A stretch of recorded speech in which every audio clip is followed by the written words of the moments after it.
tardes. I have a few opening comments. We have a presentation, and then I'll be, as Marcus said, very happy to answer any of the questions in the three languages. So thank you for joining us this afternoon for the briefing on the dynamic landscape of the Americas, where aviation stands as you know, a critical pillar for connectivity, economic growth, and social progress. To begin, let me remind ourselves of some of the key numbers for our region. More than 90% of the tourists that arrive into the Americas region are passengers, folks that come by air, which generate business for local economies, show the importance of access points. Aviation represents the entire continent.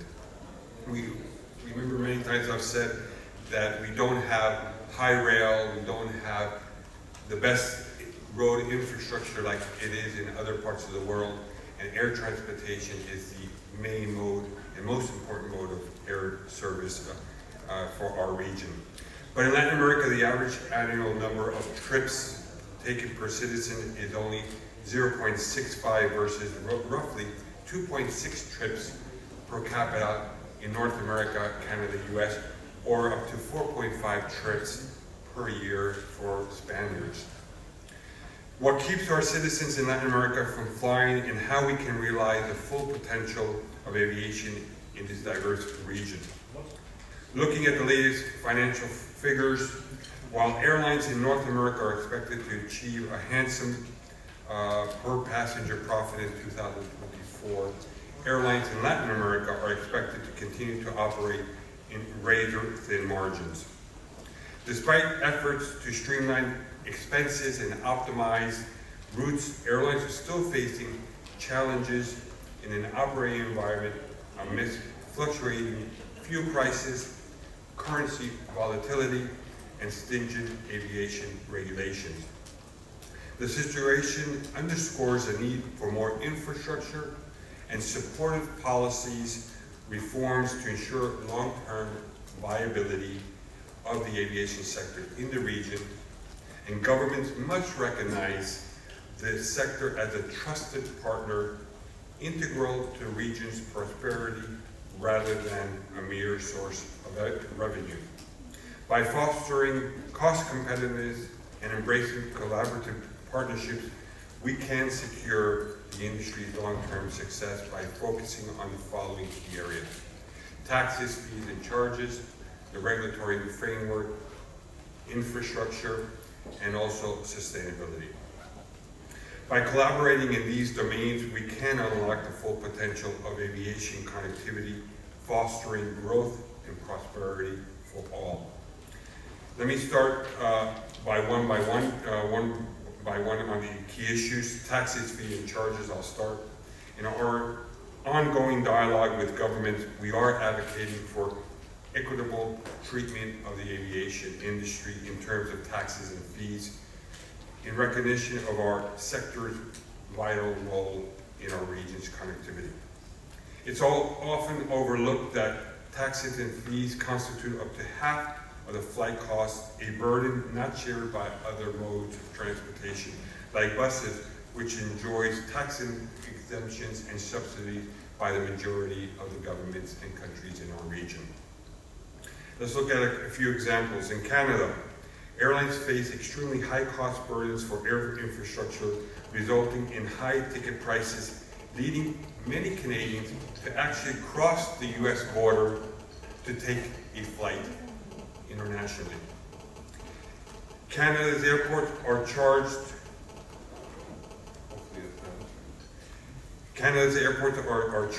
rent by federal government, money which is not directly reinvested in the aviation value chain.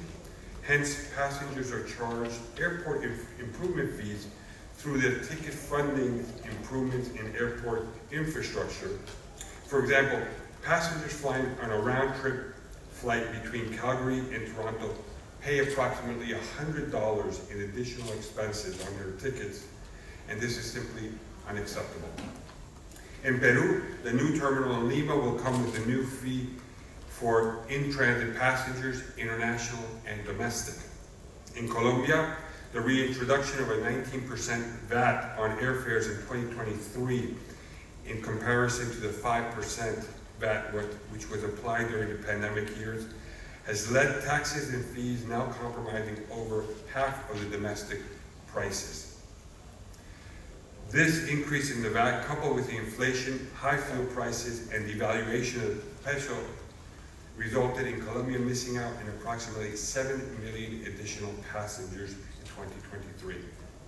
In Brazil, an oil-rich nation, the current jet fuel for prices is notably higher than expected, constituting about 40% of the Brazilian airlines' operating expense, surpassing the global average of 30%.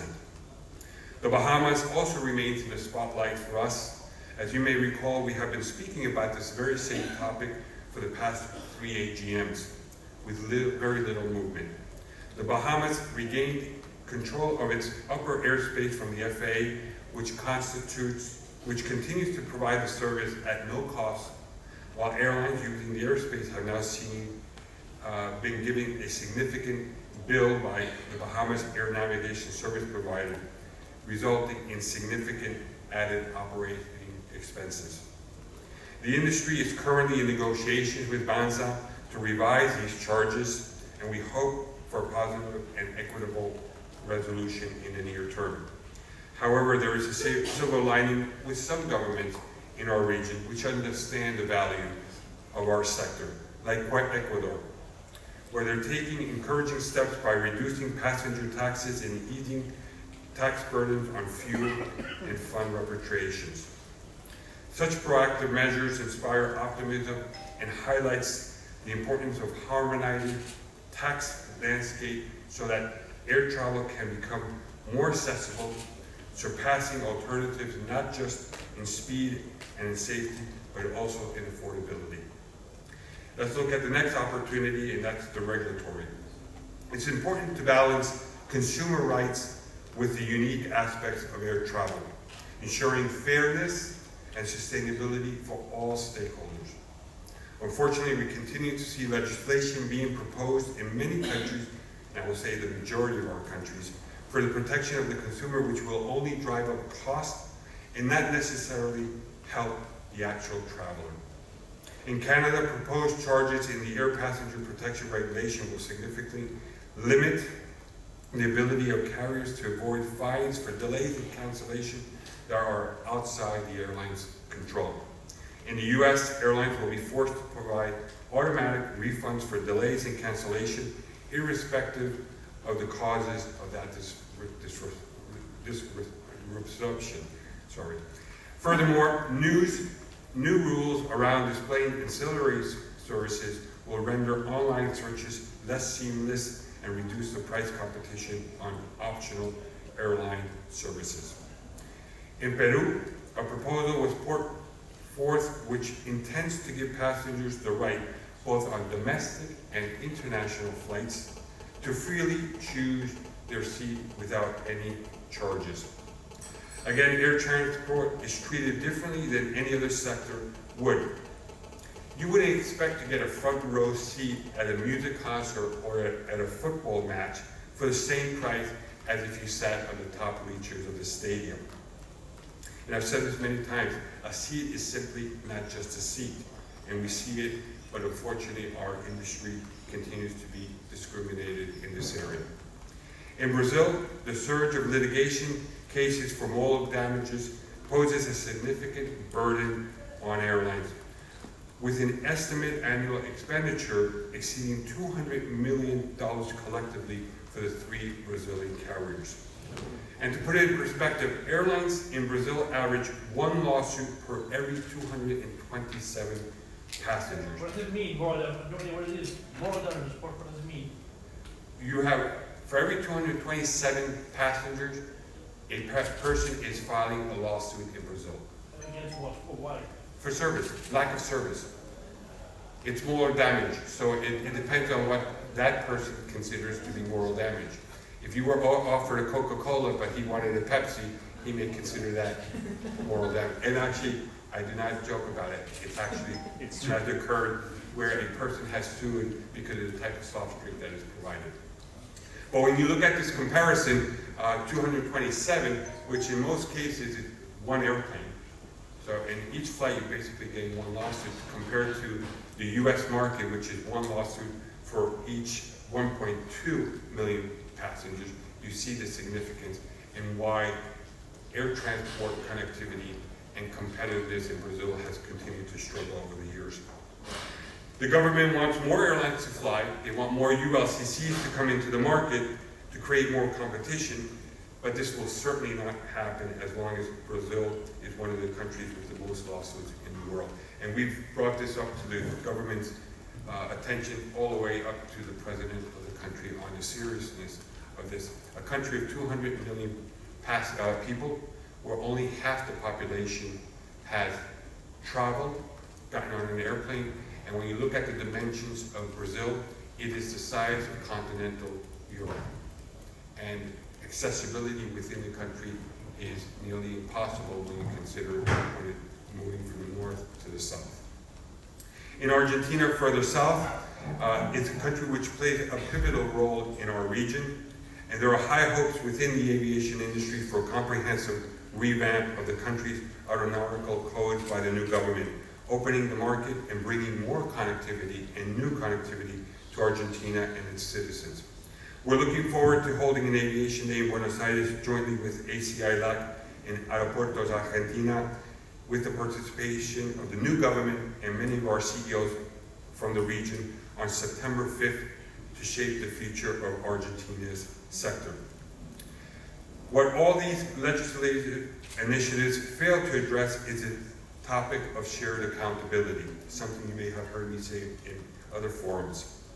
Airlines operate in a complex network where service disruptions can occur due to various interlinked factors.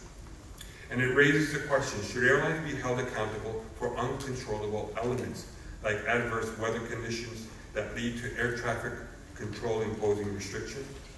It is fair to fault airlines for passengers missing their connections due to inefficient immigration processing or security delays at the airport. The focus should instead be on ensuring that entities causing the disruptions take responsibility rather than unfairly attributing the blame to the airlines. And this brings me to another significant opportunity for improvement, enhancing the region's infrastructure both in the air and on the ground. A successful future for aviation hinges on adequate and cost-efficient airport infrastructure to meet the demands, a current shortfall in many countries in our region. We'll look at a few.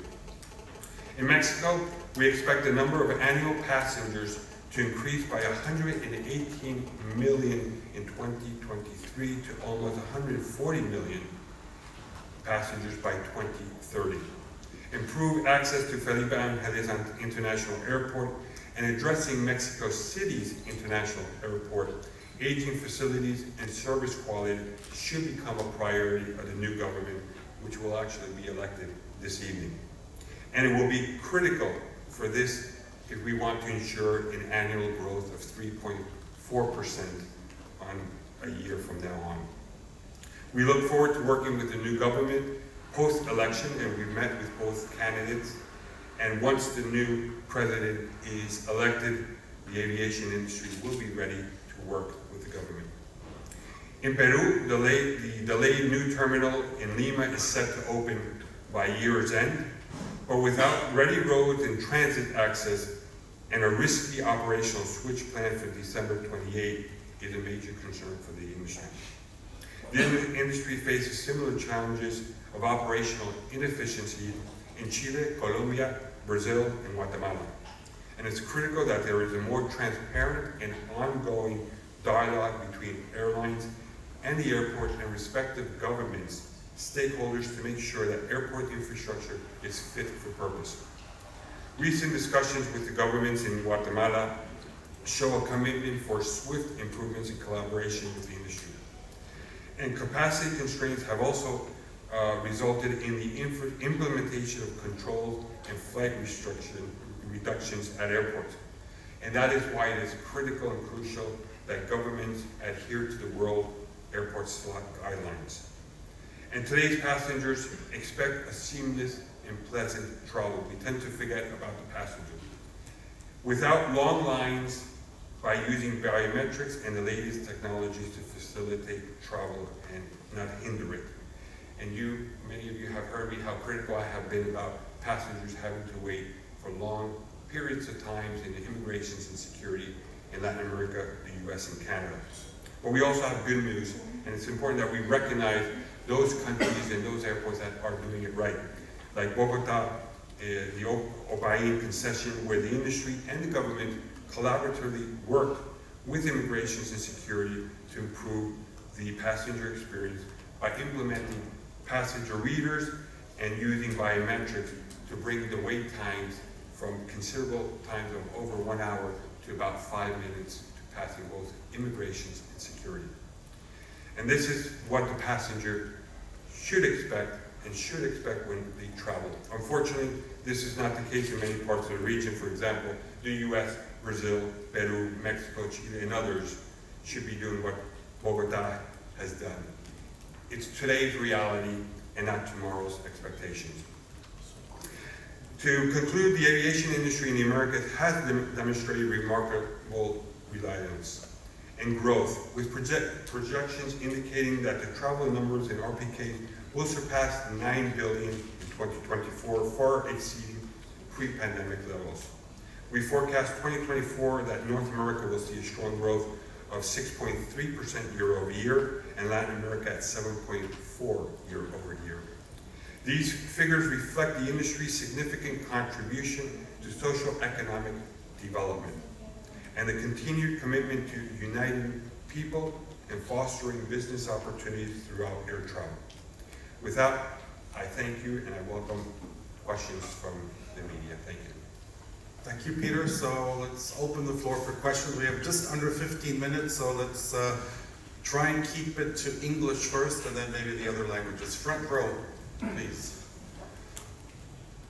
Thank you for a great presentation, Peter. Owen Corrie from Travel Extra in Dublin in Ireland.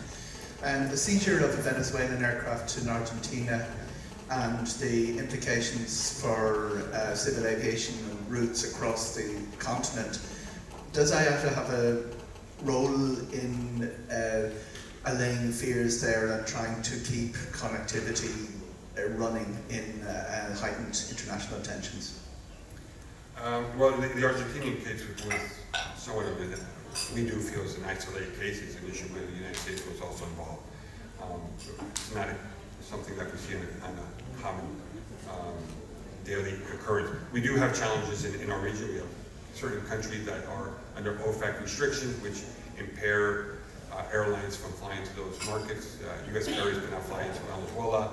There's restrictions into Cuba. So it is, we do have some exceptions. But I think on the positive note, I would like to say when you look at pre-COVID times to post-COVID, connectivity has greatly enhanced in the region. Our region is becoming a region of great interest for international air travel. And we're seeing it with new service from the Middle East, from North America, from Europe. We're seeing an improvement into secondary markets within the region, which was something that did not exist. The primary flows of traffic would always be from the city capitals or the main hubs, and then you would have to expand or fly into the secondary markets. And now we're beginning to see secondary market connectivity amongst countries. So we do see more of the opportunities moving forward in our country, as long as we always say, it is a region that many of you know, we're very dependent on the external factors. We are impacted significantly on economic, social, political changes. And this is something that changes quite quickly with very little lead time, which causes the airlines to adapt and react. But this has been a very innovative, resilient industry where we have adapted and we're seeing the opportunities that we see. You begin to see a mushrooming effect of the ULCCs growing very dramatically in Latin America. You also see partnerships between the legacy and traditional carriers with the ULCCs. So you don't see many of these type of examples in other parts of the world. So it is a region that we adapt, we innovate, and we're, if the conditions are right, we're providing more value for our citizens and the travelers throughout the region. I have a question in English, maybe second row. Pass the mic, yeah. ¿Y después? Ok, no, go ahead. ¿En español puede ser?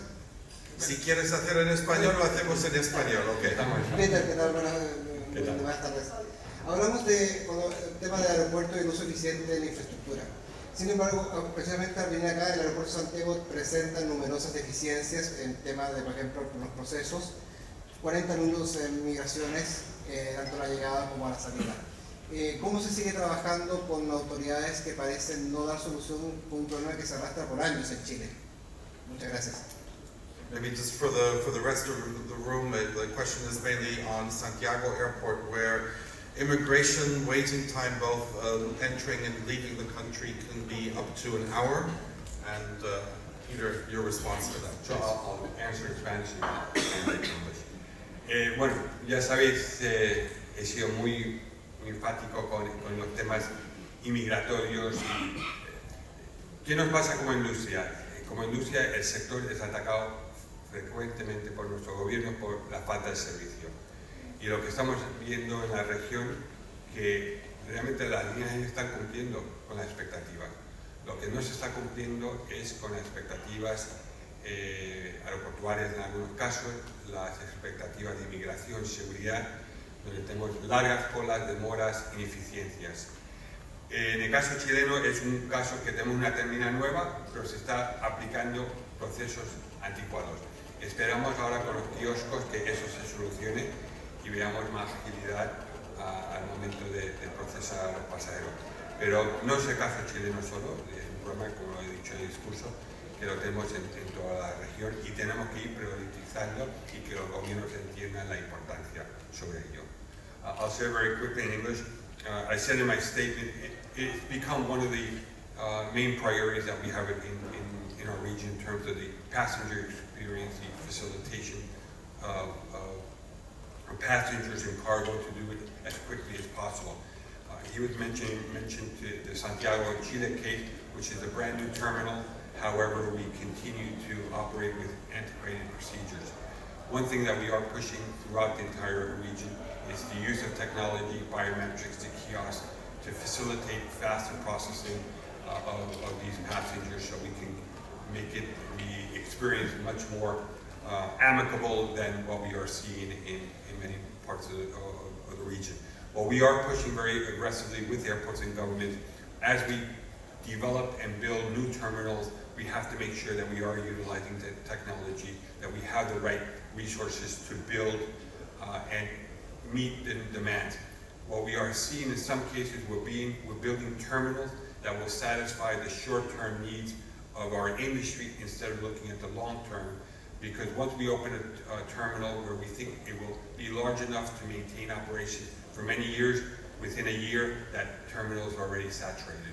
So we have to make sure that we are building fit-for-purpose terminals that will be able to grow without having to implement slot restrictions at these areas.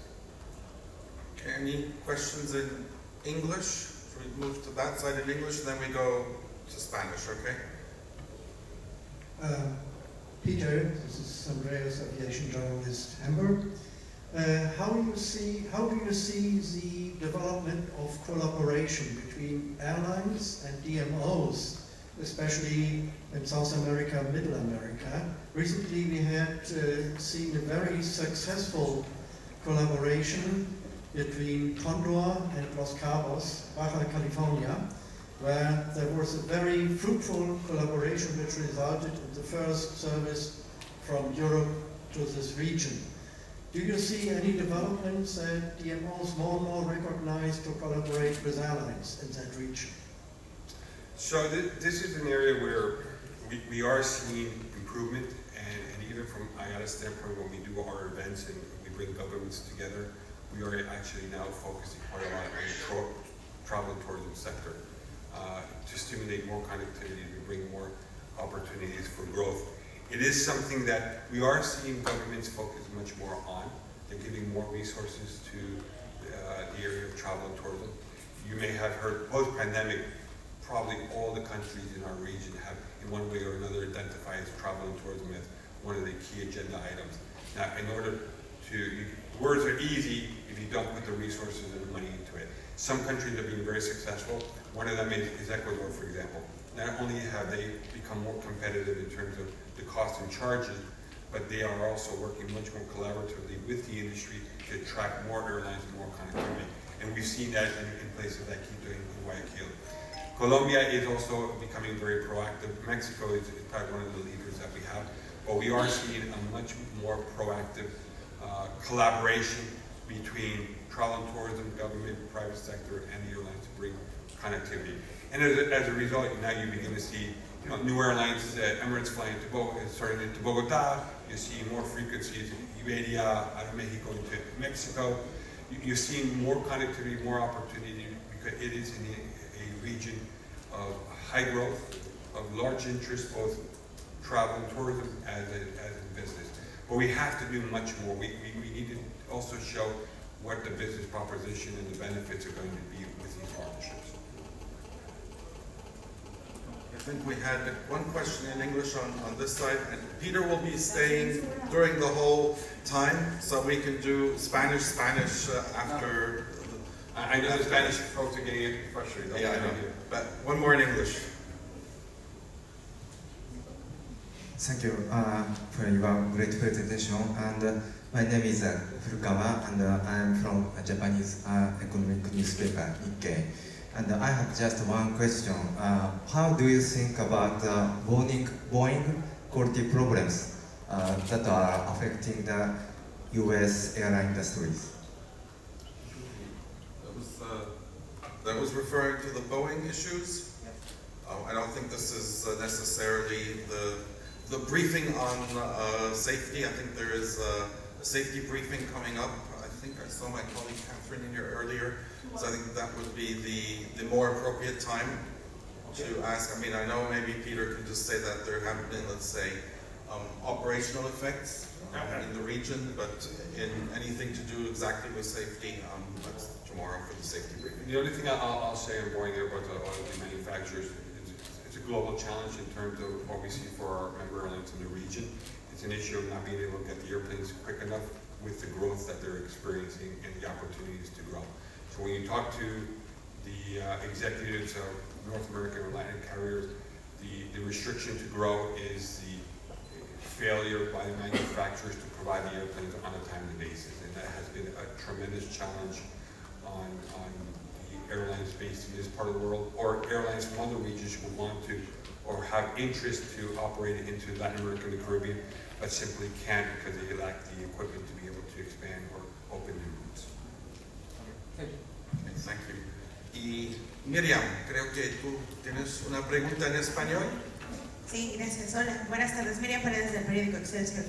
Peter, si pudieras ampliar un poco este tema de qué es lo que esperan con el nuevo gobierno, cuáles serían las prioridades que ustedes recomiendan para el próximo gobierno. Esa sería una. Y dos, sobre el crecimiento, la perspectiva de crecimiento para 2024 de 7.4, ya incluye el problema de la revisión de motores de Pratt & Whitney. So just quick translation. So mainly the question was on Mexico and what we're expecting from the new government, and if the growth figures that Peter showed, if they already take into account, let's say, the supply chain issues regarding the Pratt & Whitney engines, which is leading to grounding of certain aircraft. So over to you. Bueno, la primera pregunta es ¿qué esperamos del nuevo gobierno? Comunicación. Yo creo que ha sido la gran problemática que tuvimos en México durante los últimos años, la falta de coordinación, alineamiento en muchas instancias. No todas las instancias, pero en la mayoría de las instancias que teníamos.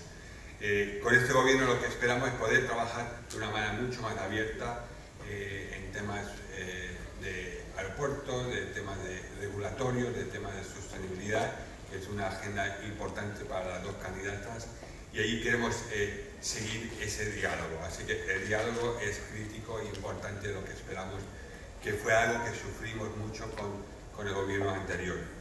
El segundo tema era el tema de los motores. Me imagino que está hablando del tema de Volaris y Viva, Viva Menos. Es un problema que tenemos como toda industria, los números, las cifras son considerando factores externos y por eso también creo que la oportunidad tenemos para mejorarlo.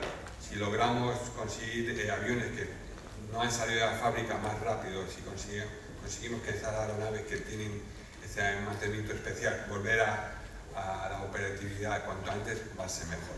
Así que sí están incluidos. ¿Había una tercera pregunta? No. So very quickly, what I was saying, what's our expectations of the new government? And I've said that communication.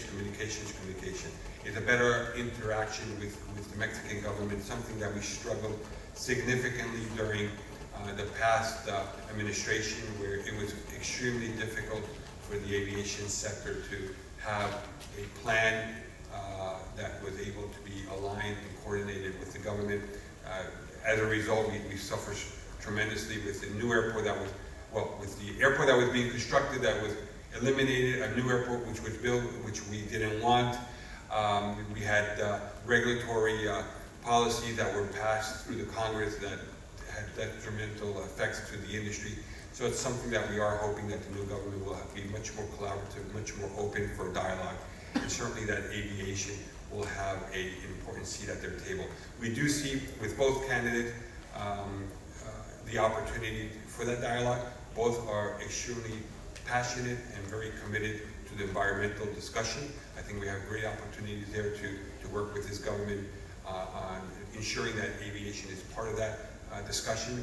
Certainly on the issue of the Mexico City airport infrastructure, that will be a major priority for the industry to make sure that we're able to outline over the next 6 years how each airport will play a definitive role in air service for Mexico City. Okay, so any questions in English? Yeah, we're just going to take one English and then one Spanish to close, and then we'll wait for you all outside for those who want to continue in Spanish. Hi, Peter. Robbie Silvers, Travel Weekly. Good to see you again. Good to Just on the Mexico, the policies of the current government that's going out, and then the situation with the U.S.'s current government has led to the U.S. DOT not being prepared to approve new joint ventures, and also potentially getting rid of the existing Delta Aeroméxico joint venture. How is IATA engaged in this issue? So the timing could be worse. You have two outgoing administrations that are pretty much in the case of Mexico, it's the last day before a new president is elected. In November, we'll go through elections in the U.S. The timing was just not great. But when you look at the situation between the two countries, it has been quite challenging over the last couple of years. The FAA downgraded Mexico for 2.5 years in the category 2 in IATA, which had detrimental effects for the Mexican carriers, but also the U.S. because of the joint venture and code-share issue was frozen, and it had significant economic impacts for both sides of the border. Once we recovered, we thought we were beginning to see the sun begin to shine, and we got hit with the DOT's plan to cancel the joint venture. From our perspective, we don't take a position on the joint venture, the commercial decisions, but what we do encourage governments to do is we're a fast-changing industry, and joint ventures, code sharing, open skies, it is the name of the game. It's the best way to bring more competition, more connectivity, and better service and pricing for passengers. So I won't comment on the Delta Mexico or the Frontier and Viva Airbus, but if the U.S. government and the Mexican government are unable to sit down and discuss a reasonable partnership which benefits the entire industry, it will have detrimental effect. It will have effects on connectivity. That joint venture may impact 36 destinations, which may be altogether eliminated. And that's significant, 36 destinations. It will have an impact on the pricing. It will become more price pricier to travel between the two countries. You will lose connectivity, you will lose frequency, you will lose jobs. In a period where both countries are enjoying significant booms in air travel. So we're hoping that first the deadline is extended, so a new administration will be able to come in the U.S. with the new administration in Mexico, and they can dialogue and discuss what the concerns are and reach a mutual agreement which will benefit not only these 4 carriers but aviation in general. Okay, I think we'll now just take the very last one, otherwise I know the sustainability colleagues who are desperate to come on stage will not be very happy with me. So, one final one, either language. Second row, I don't know, español, inglés, no sé qué vamos a hacer. Español. Okay. Hola, buenas tardes. Soy Camila Pérez de Colombia, de un medio de comunicación que se llama Valor Analítico. Peter, me gustaría preguntar, destacaste durante la presentación algunas implementaciones tecnológicas que viene realizando Bogotá, puntualmente el aeropuerto, pero también quisiera preguntarte sobre la capacidad que tiene el aeropuerto El Dorado. Pues el año pasado ustedes precisamente hicieron un informe emitiendo algunas recomendaciones respecto al aeropuerto. Quisiera preguntarte qué tanto se ha avanzado en el tema y si crees que la capacidad actual del Dorado pueda llegar en algún momento a limitar el tema del transporte aéreo y la llegada de nuevas aerolíneas. Mainly focused on capacity issues surrounding Bogotá Airport. Bueno, el estudio efectivamente lo hicimos público el año pasado. La buena noticia es que tenemos 26 recomendaciones, 4 de ellas ya están implementadas, están a punto de ser implementadas y tenemos 2 más que van a ser implementadas el mes que viene. Estamos trabajando de una manera muy progresista, muy positiva en mejorar la eficiencia. Estamos viendo más eficiencia en el aeropuerto poco a poco. Lo importante aquí es nuevamente la colaboración de poder trabajar para implementar el proyecto en su totalidad. Pero sí vamos por buen camino. Es un aeropuerto que aquí el objetivo es incrementar la capacidad, no restringirla, pero aumentarla de una manera responsable para que no nos encontremos con un dilema en momentos difíciles donde tendríamos demoras. Es mejorar la eficiencia de la utilización de las 2 pistas, mejor uso del espacio aéreo de Palanquero, que es el espacio restringido, eso también es muy importante restablecerlo, y asegurarnos que estamos trabajando para ampliar la eficiencia en tierra de la terminal. Así que el objetivo es incrementar la capacidad, no reducirla. El riesgo siempre está ahí, pero la buena noticia en el caso de Bogotá, estamos viendo más conectividad, más líneas aéreas que no menos. Así que vamos por el camino correcto en esto.